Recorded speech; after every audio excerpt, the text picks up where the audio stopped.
Okay, this is a sequence to help with stiff upper back and neck issues.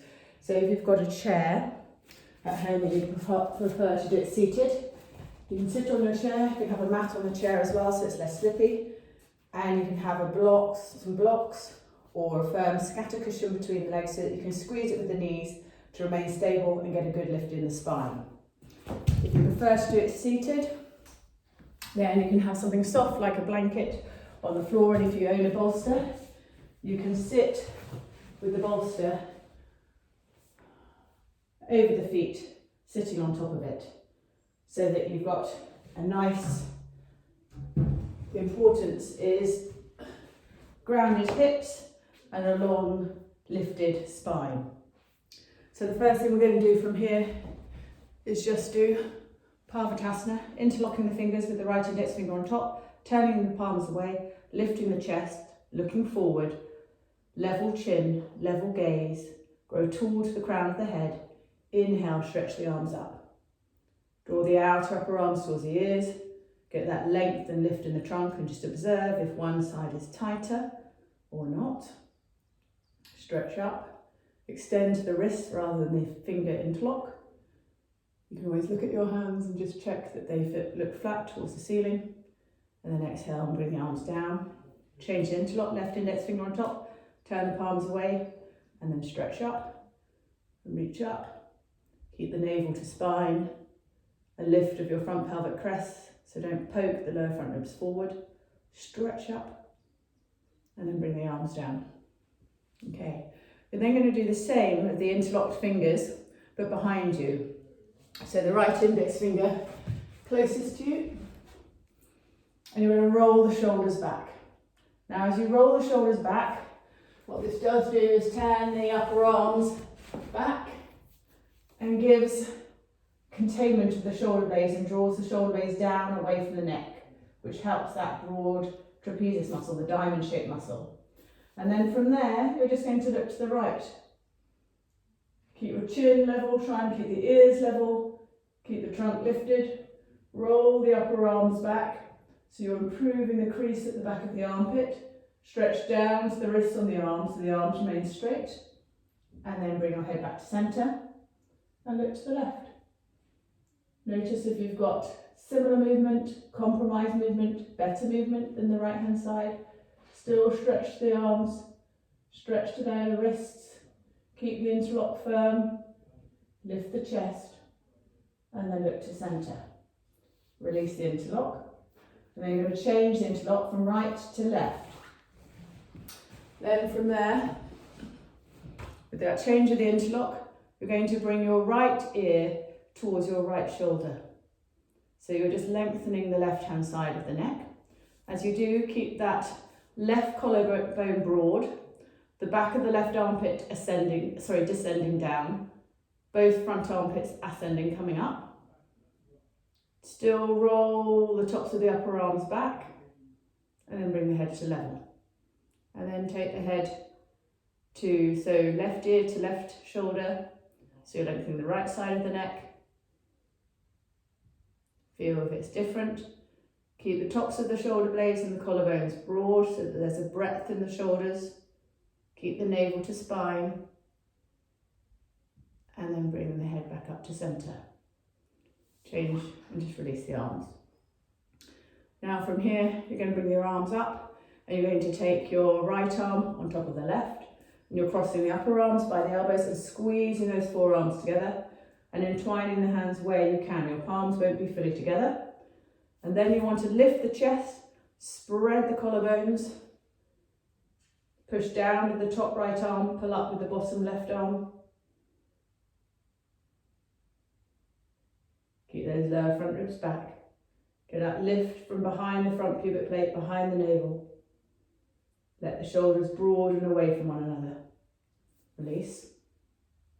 Left arm on top of right, crossing the upper arm, entwining, squeezing the forearms together, pressing any point with their hands, contact with their hands, and keeping the wrists in, so don't let the outer wrists bulge. Press down with that top left arm, pull up with the bottom right arm. Feel the spread to the tops of the shoulders.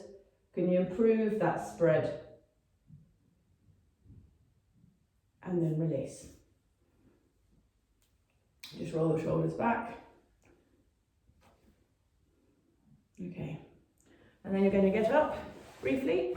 You're going to get yourself a belt or dressing gown cord.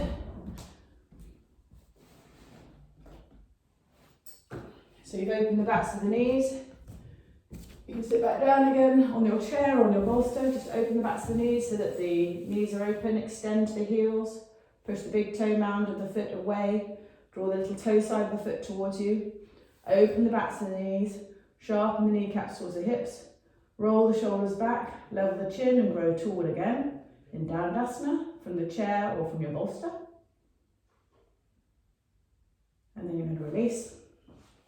And then you're either staying sitting on your chair, or you can move your bolster, and your feet now sit either side of the bolster, and you sit down on the bolster, so that your heels sit outside of the hips in Virasana, using a bolster for support, or if you've got foam blocks, you can use those instead. We're going to do Virasana with Gormakasana arms. So having the belt on your right shoulder, grow tall first, then to extend the right arm up, reach the arm up, reach the fingertips towards the ceiling, hinge at the elbow and reach the hand down towards the nape of the neck. You're then with your left hand just going to take your fingers to the elbow joint, and you're going to move the inner elbow joint back, outer elbow joint forward. So that you've got your outer upper arm coming forward, inner upper arm back, and you're getting a length from the armpit to the elbow tip. You're then going to take your left hand to the side, turn the palm away, and bring the left hand up the back, so that you are clasping.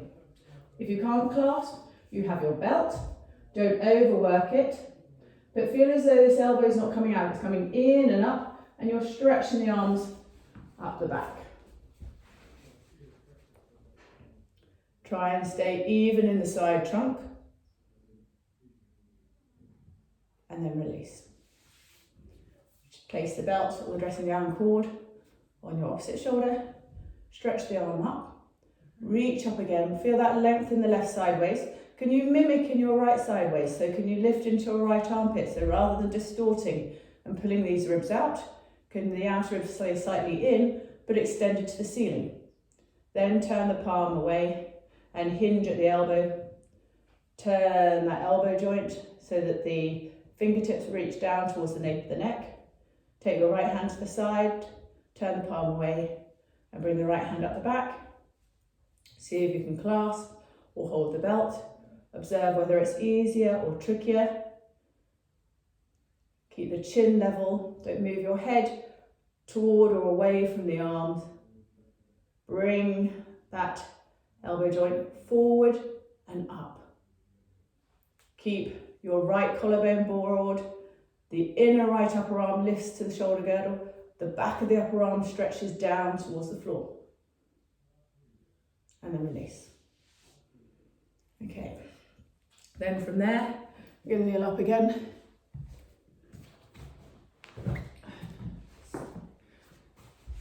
Sit on your bolster, cross the legs. If you've been using a chair and you know you can sit cross-legged on a height, then you can change to sitting cross-legged. If not, you can use your hands just staying on the chair, having your hand down, slightly down the side of the chair. You're just going to take your right hand to the side. Keep the chest broad and open. Don't roll towards the legs. Got to lift up, and we're just going to stretch to the side and bring our right cheek towards our right upper arm and stretch over. And sit the left sitting bone down. So get that length on your left side waist as you extend to the right. And then come back up again. Place your left hand on the side of the bolster. Keep the elbow bent, both collarbones broad. Stretch your right arm up, right cheek by right upper arm, and stretch over. Turn the navel to the ceiling. Sit the right sitting bone down, bones of the legs descending, breastbone coming towards the nose. And then come back up again. Change the cross of the legs. Sit more forward on your height. If you're on a chair, you're going to turn the chair on the chair so that you're sitting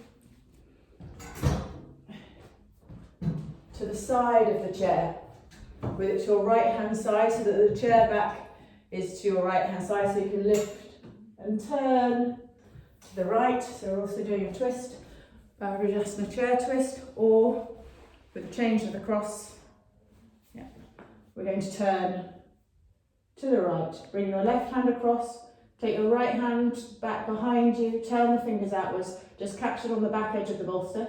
If you don't have space, then you can just reach your right hand around the back waist. But grow tall and turn.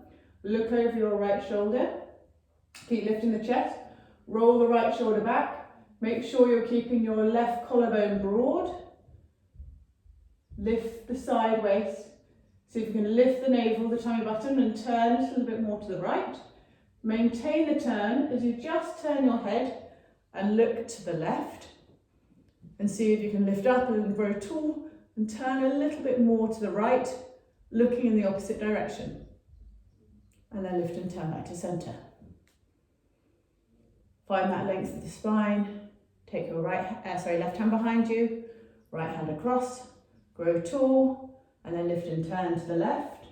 Rolling that left shoulder back, bring the left shoulder blade in towards the spine, getting a breadth on your right shoulder blade, but keeping the right collarbone broad.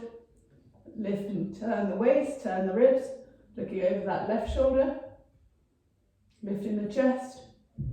Try to make the ears and chin feel level.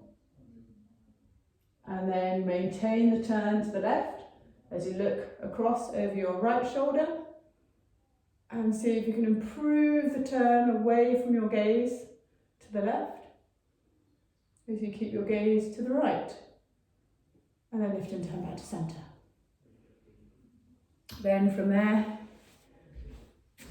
you're going to just stretch out the legs, open the backs of the knees, and then either using the wall, with your hands to the wall, with your ears in line with the upper arms, or using a chair. You're just going to do a forward bend and place your head and your hands, or you can have your bolster on your chair and place your head down for a supported Uttanasana with the chair, or half Uttanasana to the wall. But we want to get this length of the spine. Draw the shoulder blades away from the ears. Feel a breadth on your back.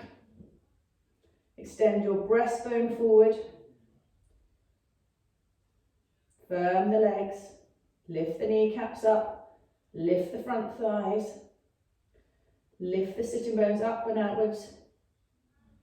Draw the outer hips back. Spread the toes. Make sure the second and third toes are facing forward. And then if you're using the wall, walk towards the wall. Or if you're using the chair, press down the chair with the hands.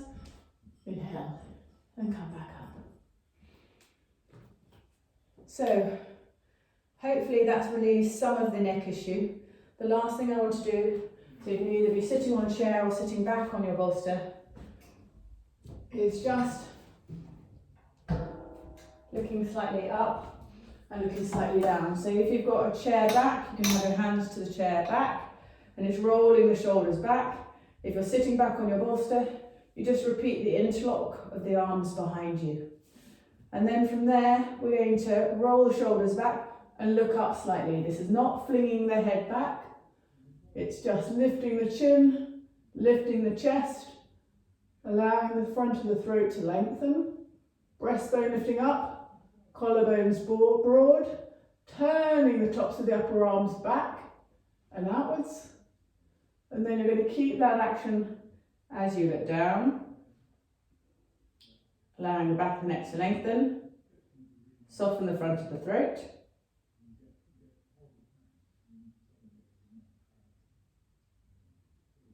And then bring the chin to level, release. And then you're either going to change the interlock of the fingers or grip the back edge of the chair again. And from there, we're just going to, for one more time, do the action of the head to the side. So taking our right ear towards our right shoulder, keeping the left collarbone broad, taking the upper arms back, and then bring the head back to centre, and taking your left ear to left shoulder, lengthening the right side of the neck, and then come back up here. And then we'll just release and roll the shoulders back. So hopefully that's a short enough neck stretch that you can do it frequently. For those with a neck issue, you can do it at least once a day, and it should bring some ease to the movement of the neck. Namaste. Thank you.